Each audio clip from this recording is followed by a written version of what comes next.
Hola, soy Mateo. Vi a mi padre, Arturo, apagarse lentamente en la habitación 308 de un hospital público, mientras los médicos, con una compasión agotada, nos repetían que no sobreviviría a la noche. El silencio que se instaló en esa habitación después de que se fueron fue la cosa más ruidosa y pesada que he escuchado en toda mi vida. Era un silencio que aplastaba, que te gritaba al oído que ya no había nada que hacer. ¿Alguna vez has sentido esa clase de silencio que lo llena todo? Antes de contarte lo que sucedió cuando una niña de 7 años decidió que los médicos estaban equivocados, comenta aquí desde donde nos estás viendo y suscríbete al canal. Créeme, no querrás perderte lo que pasa cuando la inocencia se enfrenta directamente a la muerte. La habitación 308 era un espacio frío, impersonal, casi un purgatorio pintado de blanco. El único sonido que rompía la quietud era el bip rítmico y débil del monitor cardíaco, un metrónomo que marcaba los últimos compases de la vida de mi padre. Arturo, el hombre que me había enseñado a clavar un clavo derecho, ahora era solo un cuerpo frágil, un contorno bajo una sábana delgada, conectado a un laberinto de tubos y cables que respiraban por él. Yo estaba sentado en una silla de plástico terriblemente incómoda, sumido en un cansancio tan profundo que ya no me permitía llorar. Solo podía mirar, esperar y sentir cómo la esperanza se había convertido en un simple procedimiento de espera, una formalidad antes del final inevitable. Mi padre siempre fue un hombre de pocas palabras, un carpintero jubilado cuyas manos ásperas y callosas hablaban mucho más que su boca. Construía muebles sólidos, duraderos, pero nunca supo construir puentes con sus emociones. El amor estaba ahí, yo lo sabía, pero lo guardaba bajo capas de silencio y una seriedad que a menudo confundí con distancia. Ahora, viéndolo inmóvil en esa cama, su silencio ya no era una elección, sino una condena. Y la peor parte era darme cuenta, en esa vigilia interminable, de que yo había heredado esa misma incapacidad para decir lo importante. Su agonía no era solo física. Yo sentía que en algún lugar profundo su alma luchaba con el peso de los abrazos no dados y los «te quiero» que se quedaron atrapados en su garganta. Los médicos ya habían jugado todas sus cartas. Hablaban de él con una profesionalidad distante, refiriéndose a su condición como un fallo pulmonar en fase terminal, o una respuesta nula al tratamiento. Para ellos mi padre ya no era Arturo. Era el caso de la habitación 308, una estadística a punto de cerrarse. Entraban, revisaban los monitores, ajustaban una bolsa de suero y salían con una mirada que mezclaba lástima y resignación. Era como ver a un equipo de mecánicos confirmar que el motor de un viejo coche finalmente se había rendido. No había juicio ni frialdad en ellos, solo la aceptación pragmática de los límites de la ciencia, una verdad que yo me negaba a aceptar, pero que mi cuerpo sentía como un golpe físico. Las horas se arrastraban con una lentitud tortuosa. Cada bip del monitor era un segundo ganado, pero también un recordatorio de que el siguiente podía ser el último. El tiempo en esa habitación había perdido su significado normal. Era un bucle de observación, ansiedad y el sabor amargo del café de máquina. Me levantaba, caminaba por el pasillo desierto del turno de noche, miraba por la ventana a una ciudad que seguía viviendo ajena a mi drama y volvía a sentarme en esa silla de plástico. Esperar la muerte de alguien a quien amas es una forma extraña y silenciosa de tortura. No hay gritos, no hay violencia, solo el peso insoportable de la impotencia mientras ves cómo la vida se escapa, grano a grano, sin que puedas hacer absolutamente nada para detenerlo. Mi esposa me había llamado hacía un rato, su voz quebrada al otro lado de la línea. Nuestra hija de 7 años, Sofía, no paraba de preguntar por el abuelo. ¿Cómo le explicas a una niña que el hombre que le enseñó a hacer barcos de papel está en un viaje del que no va a volver? La idea de su inocencia, chocando contra una realidad tan brutal, me partía el alma. En esa habitación estéril, donde todo olía a desinfectante y a final, el recuerdo de la risa de Sofía se sentía como algo de otro universo, un mundo vibrante y lleno de vida que contrastaba dolorosamente con el silencio pesado que me rodeaba. La familia estaba rota en pedazos, cada uno lidiando con el mismo dolor desde un lugar diferente, conectado solo por un hilo de teléfono y una tristeza compartida. La noche en un hospital tiene su propio ritmo, una cadencia lenta y silenciosa que parece estirar el tiempo hasta romperlo. Mi rutina en la habitación 308 se había vuelto un ritual macabro y sin esperanza. Cada 2 horas, una enfermera del turno de noche entraba sin hacer ruido, como un fantasma con uniforme. Revisaba el goteo de la vía intravenosa, ajustaba la manta sobre el cuerpo inmóvil de mi padre y anotaba algo en su portapapeles con una eficiencia que me helaba la sangre. No había palabras, solo un asentimiento compasivo que era peor que cualquier frase de pésame. Yo me limitaba a observar desde mi silla, sintiendo cómo el olor a antiséptico se me metía en el alma, un perfume que para siempre asociaría con el final. Me había acostumbrado al silencio de mi padre, pero este era diferente. Era un silencio impuesto, un vacío que dejaba su cuerpo frágil y desconectado, un simple recipiente para una vida que se escapaba. Miraba su rostro, antes tan expresivo a pesar de su seriedad, y ahora era una máscara de cera, sin gestos, sin sueños. Me preguntaba si en algún lugar profundo de su mente comatosa era consciente de su propia partida, si sentía el peso de las cosas que nunca me dijo, de los abrazos que se guardó. La habitación no era solo un espacio físico, se había convertido en una cámara sellada de arrepentimientos, los suyos y sobre todo los míos, por no haber sabido romper su coraza a tiempo. A veces, para no volverme loco, salía a caminar por el pasillo desierto. Las luces de neón parpadeaban sobre el suelo recién encerado, creando un camino infinito y solitario. Me detenía frente a la gran ventana al final del corredor y miraba las luces de la ciudad. Coches que iban y venían, ventanas iluminadas en edificios lejanos, gente viviendo sus vidas, ajena por completo a la batalla que se libraba en la habitación 308. Me sentía como un astronauta varado en una estación espacial, viendo un mundo al que ya no pertenecía. La vida seguía su curso allá afuera, indiferente, y esa normalidad me resultaba obscena, casi un insulto a la magnitud de mi dolor y mi espera. Fue en una de esas noches, cerca de las 3 de la madrugada, cuando el zumbido de mi móvil en el bolsillo me sobresaltó. El sonido, tan mundano en cualquier otra circunstancia, pareció un trueno en la quietud sepulcral del hospital. Un terror helado me recorrió la espalda. Una llamada a esas horas solo podía significar una cosa, una nueva tragedia, otra pieza de mi mundo que se rompía.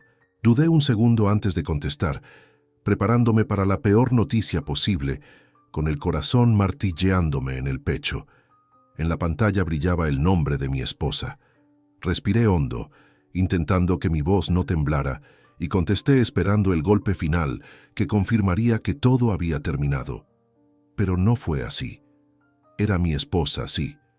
Pero su voz no era de pánico, sino de una extraña y contenida agitación. Me dijo que Sofía, nuestra hija, se había despertado gritando su nombre. Cuando fue a calmarla, la niña no estaba asustada, sino increíblemente lúcida. Le contó que había soñado con el abuelo, pero no lo veía en el hospital, enfermo y conectado a tubos. Lo veía en su viejo taller de carpintería, el que tuvimos que desmantelar hacía años. Estaba de pie, rodeado del olor a serrín y barniz, mirando con una tristeza infinita una pequeña silla de madera a medio construir. Y en el sueño, Sofía se acercaba, le tomaba su mano grande y áspera y le decía: «Abuelo, esa silla es para mí, tienes que terminarla». Colgué el teléfono y me quedé de pie en medio del pasillo, mirando la nada. La historia era absurda, ilógica, el producto de la mente de una niña de 7 años que extrañaba a su abuelo.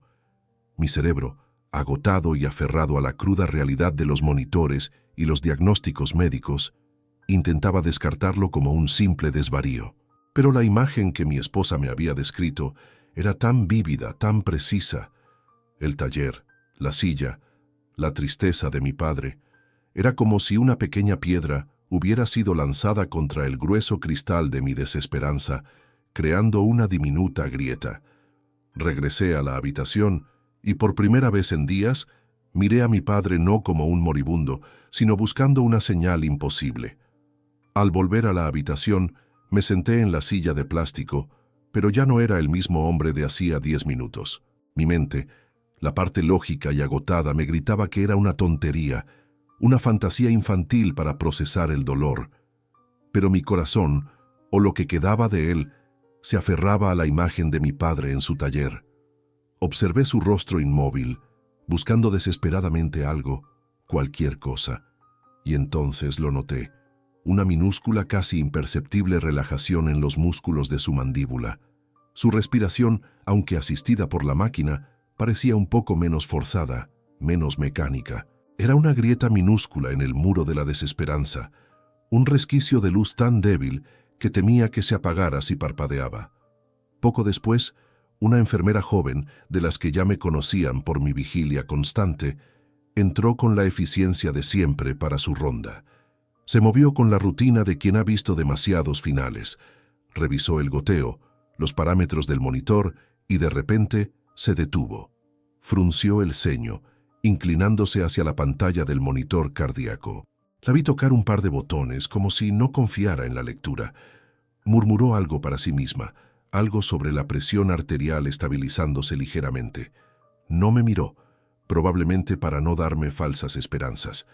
Simplemente lo anotó en su tablilla como una variación anómala y salió de la habitación, dejándome con un pulso acelerado. No estaba loco. Algo, de verdad, había cambiado. El silencio de la habitación 308 ya no era un presagio de muerte, sino un lienzo en blanco, un espacio de espera cargado de una tensión diferente. Ya no esperaba el último bip, sino el siguiente. La atmósfera se había vuelto extrañamente sagrada. Me acerqué a la cama y por primera vez en días le hablé a mi padre no como si me estuviera despidiendo, sino como si pudiera escucharme. Le hablé en susurros, con la voz rota, no de tristeza, sino de una emoción nueva e indefinible. Le conté sobre Sofía y su sueño, sobre la silla de madera, sobre su taller.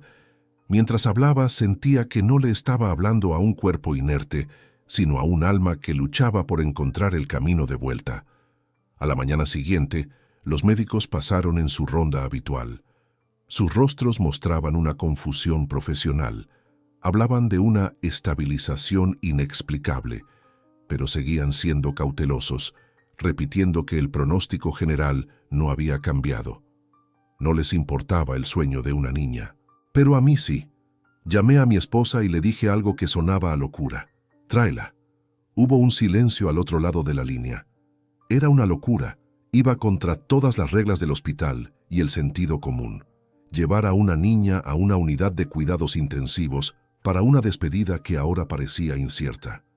Pero ambos sabíamos que no era una opción. Era una necesidad. Una fuerza más grande que nuestra lógica nos estaba empujando a actuar. Cuando Sofía llegó de la mano de mi esposa, no vi miedo en sus ojos. Los niños tienen una forma de ver el mundo sin los filtros del cinismo adulto. Para ella, el hospital no era un lugar de muerte, sino el lugar donde estaba el abuelo. No se detuvo a mirar los monitores ni los tubos que mantenían a mi padre con vida. Su mirada estaba fija en un solo punto, el rostro de Arturo. Caminó con una determinación que me dejó sin aliento, como si hubiera estado ensayando ese momento. Parecía una pequeña generala con una misión sagrada e innegociable. No veía a un hombre moribundo, veía a su abuelo, el hombre que tenía una promesa que cumplir. Se detuvo junto a la cama y el tiempo pareció detenerse. El aire se volvió denso, cargado de una electricidad palpable. La enfermera que estaba en la puerta se quedó quieta, observando. Sofía no dudó. Extendió su pequeña mano y la posó sobre la mano grande, pálida y sin vida de mi padre. Era un contraste brutal y hermoso, la vida vibrante tocando la fragilidad de la muerte. Era la misma mano que, según ella, había sostenido en su sueño. Sentí un nudo en la garganta, una mezcla de terror y esperanza tan intensa que casi me ahoga. Se inclinó hacia su oído y todo el universo pareció contener la respiración, esperando escuchar lo que diría a continuación. Y con esa frase, susurrada con la inocencia de quien no conoce la palabra imposible, todo cambió. Los párpados de mi padre, que llevaban días sellados como tumbas, temblaron. Lentamente, con un esfuerzo que pareció mover el mundo, se abrieron. Pero no era la mirada vacía y perdida del coma. Eran sus ojos. Eran los ojos de mi padre, llenos de una lucidez desconcertante, fijándose primero en el rostro de Sofía y luego en el mío. Una única lágrima, la segunda en 24 horas, rodó por su sien. La enfermera que estaba en la puerta ahogó un grito, llevándose una mano a la boca. El monitor cardíaco, nuestro viejo enemigo, ahora emitía un bip fuerte, rítmico, casi alegre. El silencio se rompió, no con un sonido, sino con el peso abrumador de un milagro. Los médicos no tardaron en llegar, atraídos por el alboroto silencioso de la enfermera. Entraron con esa urgencia profesional, esperando lo peor, pero se encontraron con lo inexplicable. Vieron a mi padre con los ojos abiertos, respirando con una profundidad que la máquina ya no forzaba por completo. Se miraron entre ellos desconcertados. Empezaron a hablar en su propio idioma, usando términos como recuperación neurológica espontánea y respuesta anómala a estímulos auditivos. Buscaban una explicación lógica, una etiqueta científica para lo que estaban viendo. Pero su ciencia no tenía un capítulo para una niña que había traído a su abuelo de vuelta con la promesa de una silla de madera. Ellos veían un caso clínico. Yo estaba viendo la redención en tiempo real. La habitación 308 dejó de ser un purgatorio. El aire, antes denso y con olor a despedida, se sentía ligero, casi eléctrico. Sofía, ajena al revuelo de los médicos, se sentó en el suelo junto a la cama y se puso a dibujar en un cuaderno que había traído mi esposa. No parecía entender la magnitud de lo que había provocado. Para ella, simplemente había venido a ver al abuelo. Su presencia era como un ancla que mantenía esa nueva realidad en su sitio. Ya no me sentía atrapado en una vigilia macabra. Ahora quería estar allí. Cada minuto que pasaba, sentía como una fuerza invisible estaba reparando no solo el cuerpo de mi padre, sino algo que se había roto en nuestra familia hacía mucho tiempo. En los días que siguieron, mi padre permaneció despierto, aunque sin poder hablar. Sus ojos, sin embargo, lo decían todo. Me seguían por la habitación, y cuando le hablaba, notaba una concentración intensa en su mirada. Empecé a contarle historias, recuerdos de mi infancia, de las tardes en su taller, del olor a cedro y del sonido de su serrucho. Y entonces lo vi. Cuando le mencioné el viejo martillo con el mango astillado que tanto le gustaba, una comisura de sus labios se curvó en un intento de sonrisa. Fue un gesto minúsculo, casi imperceptible, pero para mí fue como un grito. Era la prueba de que no solo su cuerpo estaba allí, sino también su alma, sus recuerdos. Estaba volviendo, pieza por pieza. Una noche, mientras mi esposa se quedaba con él y yo intentaba dormir en casa, el teléfono volvió a sonar. Era ella, pero su voz no era de pánico, sino de puro asombro. Me dijo que mi padre había tenido una noche agitada, moviendo las manos bajo las sábanas. Pero lo más extraño fue Sofía. Se había despertado en mitad de la noche en casa y le había dicho con total naturalidad: «Mamá, el abuelo está trabajando mucho. Soñé que ya tenía las 4 patas de la silla y ahora estaba buscando la madera para el asiento». La conexión era real, innegable. Sofía no solo había sido la chispa, era una especie de ventana a su proceso de sanación, un canal directo con su voluntad de vivir, alimentada por una promesa infantil. A la mañana siguiente, volví al hospital con una nueva certeza. Los médicos seguían llamándolo el caso de la 308, un rompecabezas médico. Pero para mí y mi esposa era algo más. Era nuestro secreto, nuestro milagro privado. Miré a mi padre que seguía cada uno de mis movimientos con sus ojos lúcidos y luego miré la puerta, por donde Sofía entraría en cualquier momento. Comprendí que su recuperación no dependía de las bolsas de suero ni de las medicinas. Dependía de esa silla, Su alma había vuelto con un propósito, con una tarea pendiente, y yo tenía que ayudarlo. Ya no se trataba de esperar a que la ciencia funcionara, se trataba de alimentar la magia que mi propia hija había desatado en esa habitación. Necesitaba un respiro del olor a hospital, de esa mezcla de desinfectante y desesperanza que se te pega a la ropa y al alma.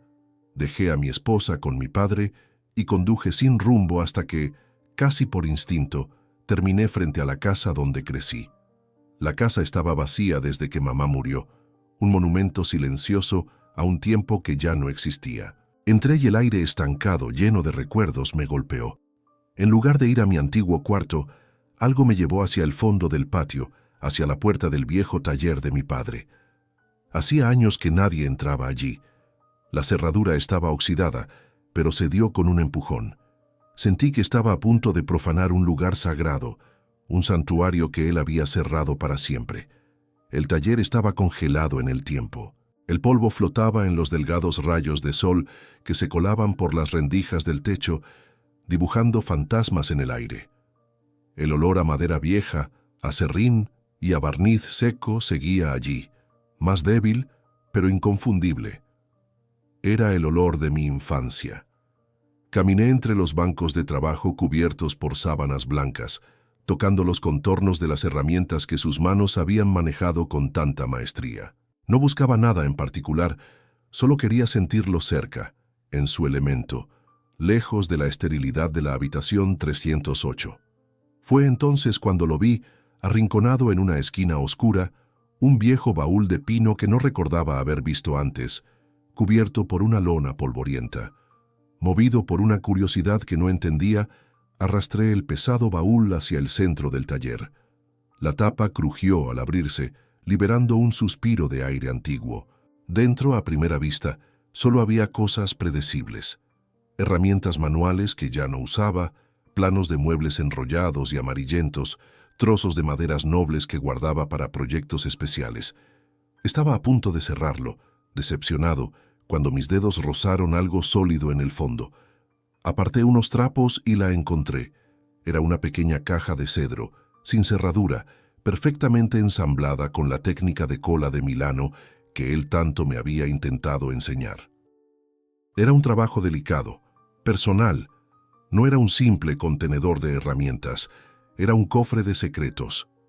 Con el corazón latiéndome con una extraña premonición, levanté la tapa de la caja de cedro. Dentro, envueltas en un paño de terciopelo descolorido, había un pequeño fajo de fotografías en blanco y negro. Pero no eran fotos de mi infancia, ni de mis padres cuando eran jóvenes. Eran de una niña pequeña, de unos 4 o 5 años, con unos enormes ojos oscuros y un vestido de domingo. No la reconocí. Hojeé las fotos una por una, sintiendo un escalofrío recorrer mi espalda. La forma de su sonrisa, la curva de sus mejillas, tenía un parecido con Sofía que me heló la sangre. Era como mirar una versión antigua y fantasmal de mi propia hija. ¿Quién era esa niña que mi padre había ocultado tan celosamente? Debajo de las fotos, envuelto en el mismo terciopelo, había algo más. Un objeto de madera y un papel doblado. El objeto era la pata de una silla infantil, a medio lijar, con marcas de lápiz que indicaban dónde debía ir el siguiente corte. Era pequeña, delicada, idéntica a la que Sofía describía en sus sueños. Con manos temblorosas, desdoblé el papel. Era un certificado de nacimiento y grapado a él uno de defunción. El nombre era Isabel. La fecha de nacimiento era 2 años antes que la mía. La fecha de muerte, apenas 5 años después. Isabel, mi hermana, la hermana de la que nunca nadie me había hablado, la que había muerto antes de que yo tuviera memoria para recordarla. Todo encajó con una violencia brutal que me dejó sin aire. La silla, la tristeza de mi padre, su silencio de toda una vida, la conexión inexplicable de Sofía. No era solo un sueño infantil. La silla que mi padre tenía que terminar no era para Sofía, era para Isabel. La había empezado a construir para ella hacía más de 50 años, y su muerte la había dejado inconclusa, como su propio duelo. Sofía, con su inocencia y su parecido fantasmal, no había sido solo una nieta preocupada. Había sido un canal, un puente entre dos mundos, la voz de una hermana perdida que le pedía a su padre que terminara su promesa para poder descansar y para que él también pudiera encontrar la paz antes de partir. Me senté en el suelo polvoriento del taller, con la pequeña pata de silla en una mano y las fotos de mi hermana en la otra, y lloré. Lloré por la niña que nunca conocí, por el dolor que mi padre había cargado en silencio durante toda su vida, un dolor tan profundo que lo había convertido en un hombre distante. Su silencio no había sido frialdad, sino un luto perpetuo, una herida que nunca cerró. El milagro de la habitación 308 ya no era un simple acto de fe de una niña. Era algo más antiguo, más profundo. Era la vida cobrando una deuda de amor, una historia inconclusa que exigía un final, orquestada desde un lugar que mi mente no podía comprender. Si conoces a alguien que necesite escuchar esta historia, por favor, comparte este vídeo con esa persona. Y no te olvides de suscribirte para más relatos como este. Gracias por escuchar. Volví al hospital sintiendo que caminaba sobre un suelo de cristal. La pequeña pata de silla a medio lijar pesaba en el bolsillo de mi chaqueta como si estuviera hecha de plomo, un ancla que me conectaba a un pasado que no sabía que tenía. Mi esposa, Laura, me vio entrar y supo, solo con mirarme a los ojos, que algo fundamental se había roto y reconstruido dentro de mí. No era solo el cansancio de la vigilia, era el peso de 50 años de un secreto familiar que acababa de caer sobre mis hombros. Se acercó sin decir palabra y me tomó del brazo. Su gesto era una pregunta silenciosa. Yo solo pude negar con la cabeza, incapaz de articular el torbellino de emociones, y mi mirada se desvió hacia Sofía, que dibujaba ajena a todo en un rincón. Nos sentamos en la pequeña sala de espera contigua a la habitación, un espacio impersonal que de repente se sentía como un confesionario.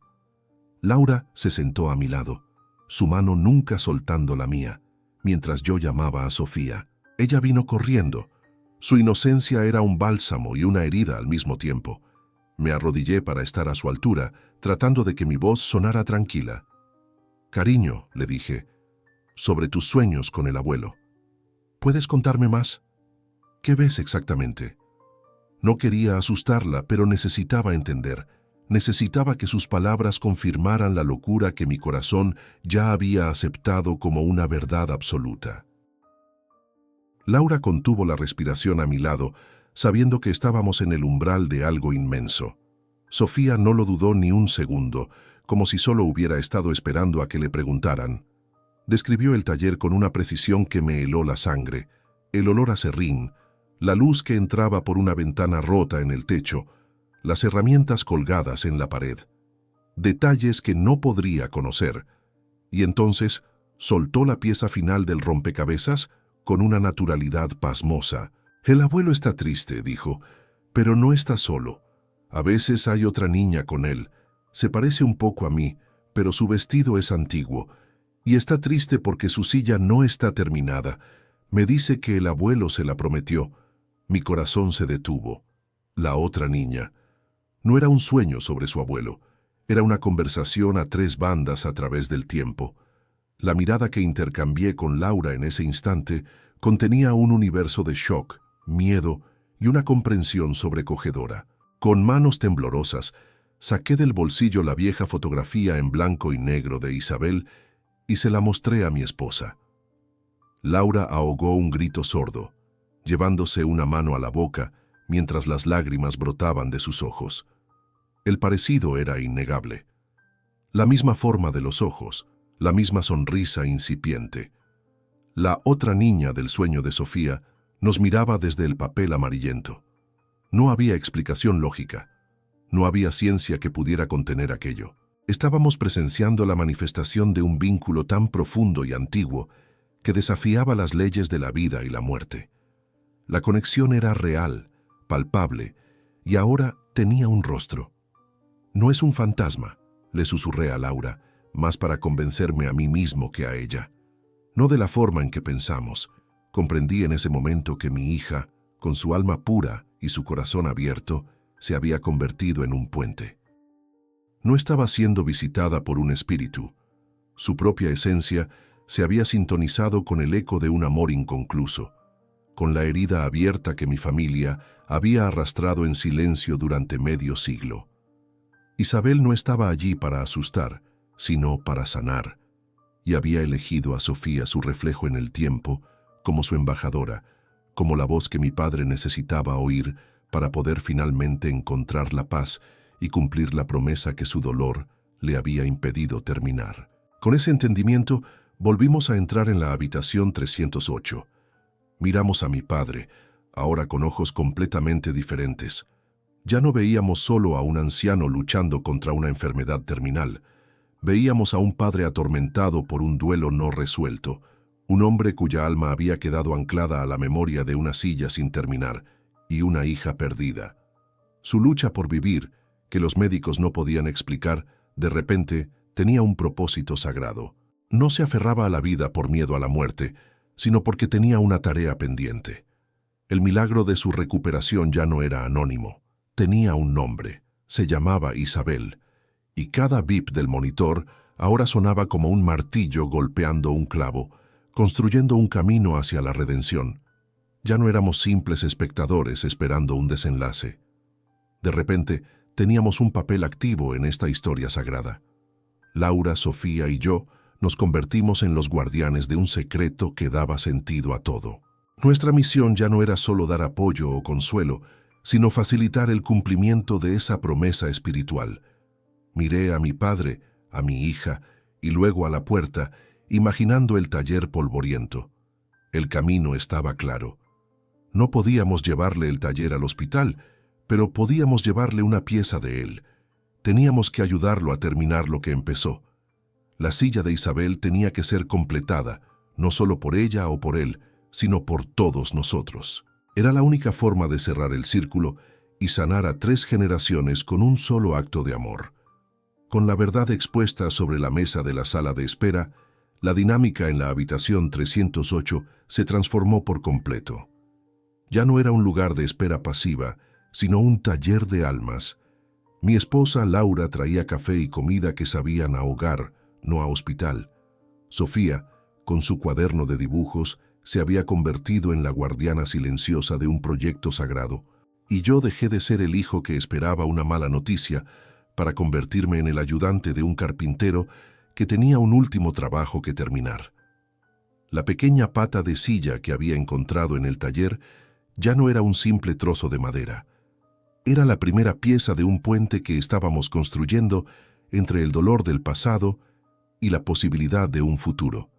La transformación más profunda, sin embargo, se reflejaba en los ojos de mi padre. El miedo y la confusión habían sido reemplazados por una calma lúcida, una serenidad que parecía venir de un lugar muy profundo. Una tarde me senté a su lado, sosteniendo la vieja foto de Isabel, y le hablé de ella por primera vez. Le dije que lo entendía, que entendía su silencio, su tristeza. No podía hablar, pero sus ojos se llenaron de lágrimas, y esta vez no eran de agonía, sino de un alivio abrumador. Apretó mi mano con una fuerza que me sorprendió, y en ese gesto sentí que se derrumbaban 50 años de un muro que nos había separado. El verdadero proceso de sanación no estaba en los monitores, sino en ese perdón silencioso. Comprendí entonces que la medicina había hecho todo lo que podía. El resto dependía de nosotros, de esa promesa inconclusa. Al día siguiente, tomé una decisión que sonaba a locura. Volví al viejo taller y con un cuidado reverencial recogí cada pieza de la silla de Isabel, junto con las herramientas manuales favoritas de mi padre. Su cepillo de alisar, las lijas finas, el pequeño martillo de bola. Metí todo en una caja y lo llevé al hospital, pasando por recepción con el corazón en la garganta, esperando que alguien me detuviera. Pero nadie lo hizo. Era como si el propio universo estuviera conspirando para permitir que ese santuario de madera y recuerdos se instalara en el corazón estéril de la habitación 308. Y así, el cuarto de hospital se convirtió en el taller más improbable del mundo. El olor a antiséptico empezó a mezclarse con el aroma dulce del cedro, apoyado sobre las almohadas, con una bandeja sobre sus piernas, mi padre empezó a trabajar. Sus manos temblaban, debilitadas por la enfermedad, pero sus movimientos eran precisos, guiados por una memoria muscular que el coma no había podido borrar. Yo sostenía las piezas para él, le pasaba las herramientas, nuestras manos a menudo tocándose. Éramos un equipo, terminando juntos un trabajo que él había empezado solo hacía medio siglo. Las enfermeras se asomaban, sonreían con una mezcla de asombro y complicidad, y se retiraban en silencio, respetando nuestro ritual sagrado. Sofía era la supervisora de la obra. Se sentaba en el suelo, observando cada movimiento con una concentración absoluta. A veces se acercaba y pasaba su pequeña mano por la madera lijada. «Está quedando suave, abuelo», decía, y mi padre le respondía con una leve inclinación de cabeza, sus ojos brillando. Una tarde Sofía me dijo en un susurro, «La otra niña ya no está triste, ahora está mirando y sonriendo». Supe entonces que la presencia de Isabel ya no era un eco de dolor, sino una compañía pacífica, una bendición. La silla no era solo un objeto, era un ancla que estaba trayendo paz a dos mundos, sanando una herida que había atravesado el tiempo y las generaciones. El día que terminamos la silla fue silencioso y solemne. Mi padre aplicó la última capa de barniz con un trozo de tela, sus movimientos lentos, casi ceremoniales. La pequeña silla brillaba bajo la luz artificial del hospital, perfecta, completa. La miró durante un largo rato, y luego su mirada se posó en Sofía, y después en mí. Un suspiro profundo, el más hondo que le había oído en mi vida, salió de su pecho. Fue el sonido de una carga liberada, de una promesa cumplida. En ese instante, todos en la habitación sentimos un cambio. El aire se volvió más ligero. La misión había terminado. El alma de mi padre y la de mi hermana, por fin estaban en paz. Semanas después, mi padre recibió el alta. Los médicos lo llamaron una recuperación milagrosa, un caso para estudiar. Pero nosotros sabíamos la verdad. La vida que recuperó no era la misma que tenía antes. El hombre silencioso y distante había desaparecido, y en su lugar había un abuelo que contaba historias y un padre que no temía decir te quiero. En el jardín de casa, bajo el sol, lo vi sentado, no en una silla de ruedas, sino en un banco, con Sofía a su lado. La pequeña silla de Isabel estaba entre ellos, vacía pero llena de significado. Era un monumento no a la muerte, sino a un amor tan poderoso que había reescrito un final que parecía inevitable, enseñándonos que la verdadera curación empieza cuando nos atrevemos a terminar lo que dejamos inconcluso.